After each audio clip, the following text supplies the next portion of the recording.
Heyo, Ben here, and welcome to, I guess this is I'm actually going to upload this on Saturday, despite the fact that I'm recording it on Friday night. I was out all day, um, reasons, stuff like that. Anyway, so we're doing the standard Friday update. The Monday stuff was just because of the Benghazi report. And there was actually a very good one that, yeah, one of the comments raised a good point that half the American population, a lot of Democrats, simply don't care that Hillary Clinton violated a bunch of laws and all that type of stuff. And there's actually a law that states that if she were to get indicted, she legally couldn't run for elected office. Like, there's actually a law saying that if she gets indicted, that she can't run for office. I forget what exactly it is, but it's really interesting. But yeah, a lot of her procedural stuff. The evidence is very heavily in her favor. Now, whether or not people choose to listen to the evidence, whatever. Also, some new polls came out today. And of course, I look at the polls before I do this. Just to make sure that I haven't missed anything and all that. And I typically look at the sample size and the methodology.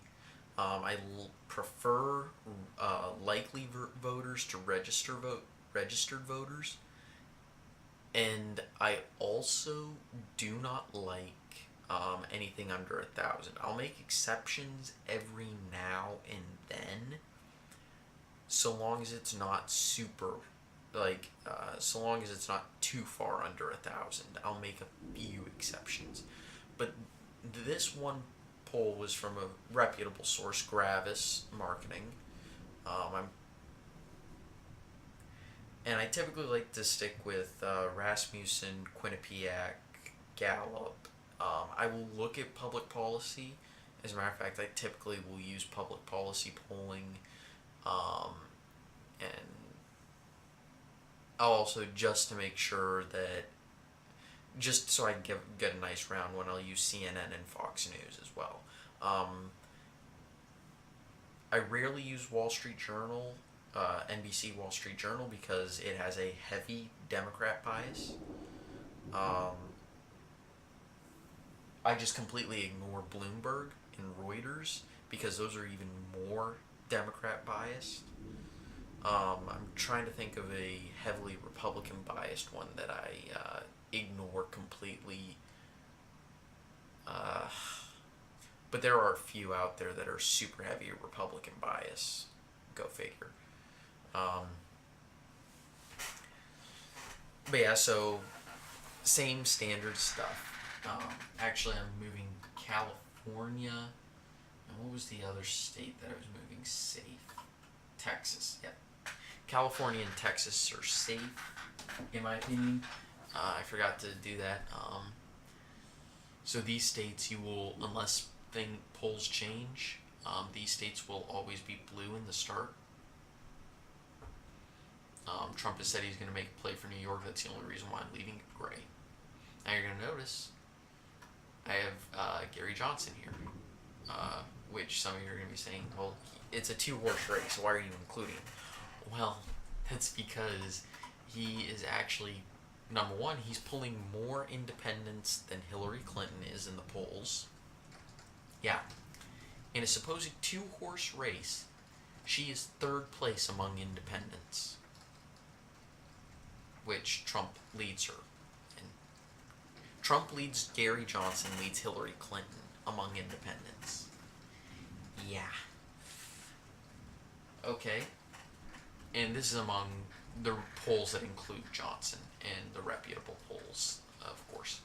And he's doing extremely well in Utah. Partially because Utah despises both major party candidates more so than the rest of the nation because reasons.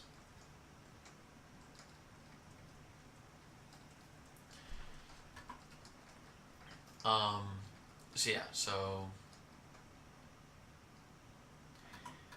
I'm not going to call Utah for Johnson because it more than likely won't. I think he's going to fall off. Here's the thing, though. I think Johnson will eventually. I don't know what Johnson's going to get in the end. It's going to be over 5% because right now in a lot of states he's polling at 15 to 20% in some places, taking away equally from each candidate and actually more from Hillary Clinton, which is weird. Which is really weird, just to let you know, for a libertarian to be taking more from the Democrat Party than from the Republicans. I mean, there is a reason why libertarians caucus with the Republicans on most issues.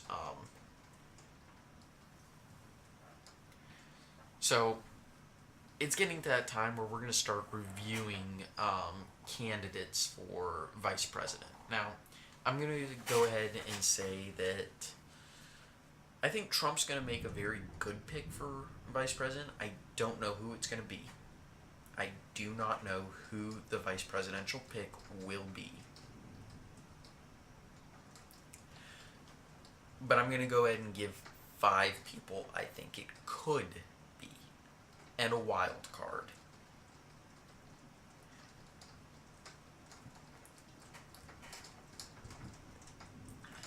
Jeff Sessions from Alabama is number 1.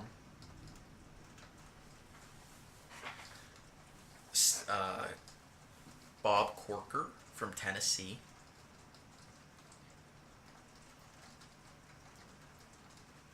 Joni Ernst from Iowa.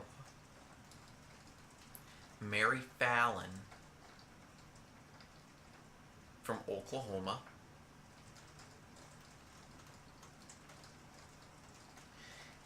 And just because he keeps getting brought up, Newt Gingrich. I don't think he's going to go with Newt Gingrich. And my wild card is Rand Paul from Kentucky.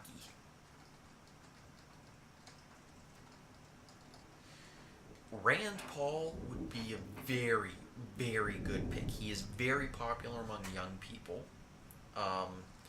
It's kind of weird. The millennial generation, the young generation, the one who's just starting to get into voting and that type of stuff, the ones who are starting to get into to where they're actually having their votes being able to cast a vote, they're either libertarian or they're socialist. It's one of the two. They don't fall into the conservative or liberal. They take it a bit extreme on a lot of things. And you'd be able to pick up a lot of the young vote who rallied around Ron Paul and now Rand Paul, and who has rallied around Bernie Sanders.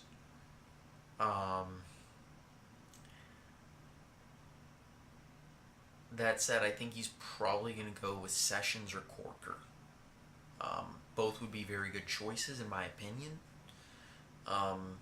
Okay, maybe not Sessions so much. I think Corker would be my choice if I were Trump.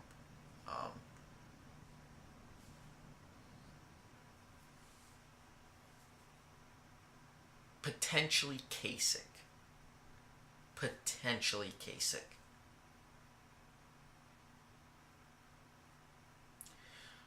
For Hillary, I'm going to narrow it down to 3. Elizabeth Warren, Cory Booker, and Julian Castro.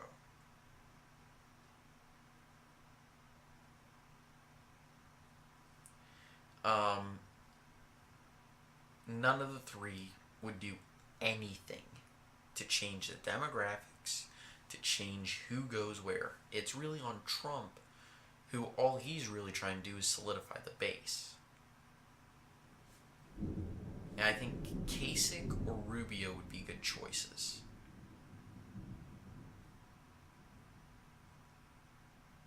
So anyway, we're going to start filling in the states. The most recent poll I could find for Oregon was not that great and showed Trump with a 2-point lead. I don't think that's going to happen. It's going to go blue more than likely unless things change. Same with Utah. Not same with Utah. Utah and Arizona are going red. Trump has a fairly big lead in Arizona. Nevada and Colorado, yeah, I've heard they're leaning Republican this year, but I think they're going to go blue. Nebraska's 2nd district is going red. I just don't see it going blue this year. Hillary Clinton is not going to get Obama turnout numbers. She's not. Anybody who says she will is crazy. I don't know. I think Iowa, if he gets Joni Ernst to be his running mate or gets her to be a good surrogate, he's definitely going to do that. He's going to win Missouri, he's going to win Georgia, and he's going to win North Carolina.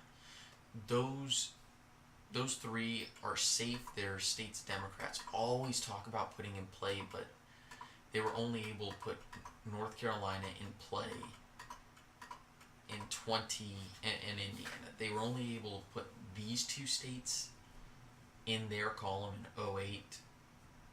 It's not going to happen in 2016, especially with depressed Democrat turnout. That will happen. Anybody saying otherwise doesn't understand that the Democrats are very good at playing identity politics, and that's really what handed them the election in 2008 and 2012, is they were playing identity politics and the Republicans were refusing to.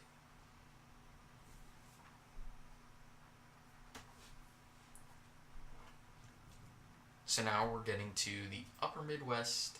Let's just, for sanity's sake, put those in the blue column. Same with New York. Wisconsin. Again, I've been to the part in this area which is heavy Trump area.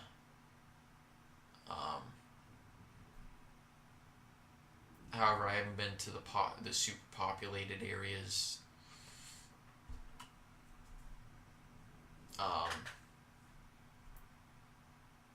Just the nature of it. I think it's a bit of a stretch. I do not think Trump will win Wisconsin.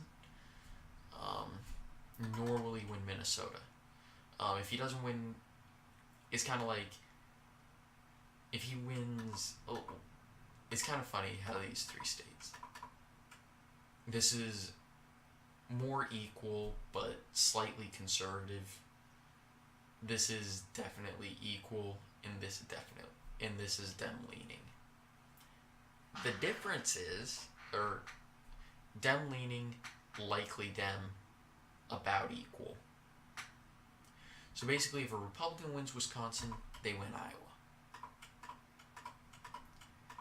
If a Democrat wins Iowa, they've won Wisconsin and Minnesota. And if a Republican wins Minnesota, they've won the other 3. And you'll notice similar trends. I think Trump will win Iowa. I just don't think he's going to be able to pull off the Wisconsin or Minnesota lift. We'll get to these 3 in a little bit. Virginia is going to go blue, I think. Though I've been seeing a lot of Trump support, of all things, in this area. And I'm down in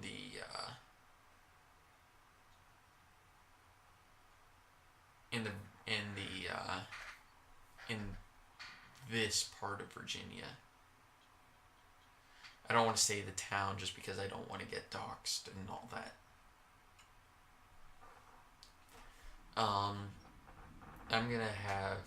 I think I did jump the gun a bit on Michigan, though I think it's definitely a toss-up this cycle. We're going to go ahead and put it back in the blue column. I think I jumped the gun there.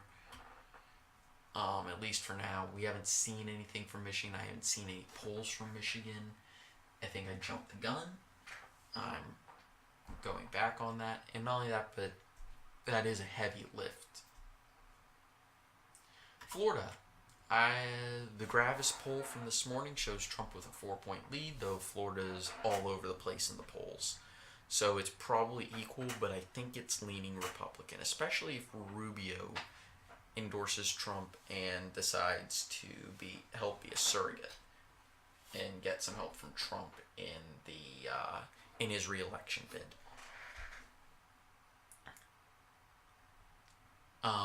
In the same poll, Trump had a 1-point lead in Ohio. Hillary led in Pennsylvania. And many people know that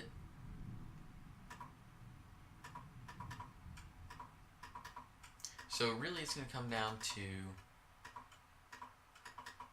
a lot of places. I do think Trump's going to pull back in Pennsylvania because Pennsylvania has been a safe Dem state for a long time. I think Trump will overperform his polls, just like Brexit overperformed, or outperformed, I guess is the better word. I'm confident about New Hampshire. Again, that whole live free die state. I'm going to go big here. I'm going to go very bold here. I've been saying that Trump will win the 2nd congressional district in Maine. I watched his speech in Maine, in Bangor, Maine, and it was good. I mean, I'm not voting for Trump by any stretch of the imagination, don't get me wrong. But that speech was good. Or that rally was good. The speech had its great moments and it had its okay moments. And here's why I think he's going to get Maine. He is campaigning there. Hillary Clinton will not campaign in Maine. She might campaign in New Hampshire. And remember, Trump is actually campaigning in places where you don't normally see campaigns. Maine. He's going to be going to places. He's going to be going to these upper Midwest states. I think it'll be enough to flip Maine. And if he's unable to win Pennsylvania, it does give him some cushion room to where if he can somehow pull off the miracle, or if he can pull off a win here in Nevada or here in Colorado, or if he wins both, he wins. Whereas without Maine, let's just assume it goes blue. Oops. And he doesn't win. And again, all he has to do if he is able to win Nevada is this. But I think he's going to win Pennsylvania. And I'm going to go bold here and say he's going to win Maine simply because he's campaigning there. It's kind of like how West Virginia was pretty solid Dem for a while, and then Bush decided, hey, let's campaign there just for the lulz. And George W. That sounded labored. And George W. he flipped West Virginia.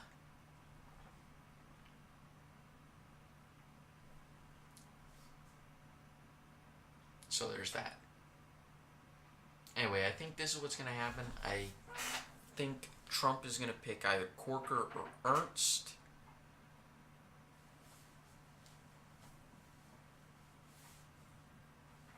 And I think Hillary is going to pick Cory Booker from New Jersey.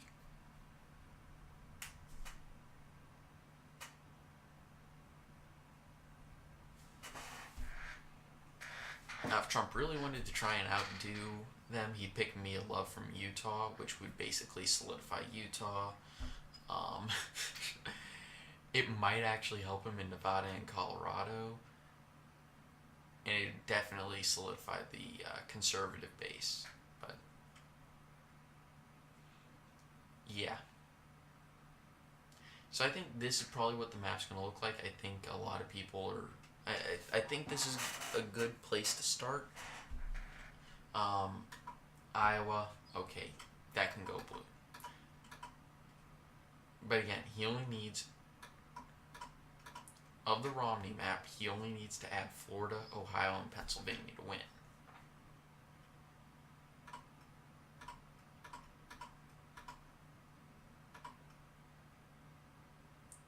That would be, yeah.